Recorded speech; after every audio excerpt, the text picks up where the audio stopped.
Welcome to my channel. So చాలా మంది అడుగుతున్నారు కమెంట్స్ లో, సో మీరు కర్లీ హెయిర్ కదా, మీరేమన్నా క్రీమ్ యూజ్ చేస్తారా లేకపోతే మీరు న్యాచురల్ గా కర్ల్స్ అని అడుగుతున్నారు.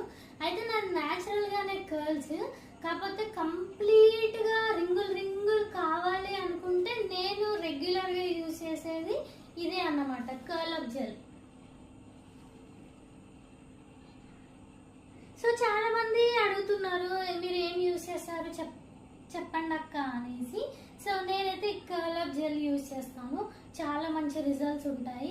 స్ట్రైట్ హెయిర్ ఉన్న వాళ్ళైనా కర్ల్స్ వేసుకోవచ్చు, ఫిజీ హెయిర్ ఉన్న వాళ్ళైనా కర్ల్స్ వేసుకోవచ్చు, నార్మల్ కర్ల్స్ ఉన్న వాళ్ళు కూడా కర్ల్స్ వేసుకోవచ్చు. సో మీరు కూడా కావాలి అనుకుంటే కర్ల్ అప్ జెల్ లింక్ అనేది కింద పెడతాను, కావాలంటే కొనేసుకోండి. రిజల్ట్స్ కూడా పిక్ పెడతాను, చూసేయండి.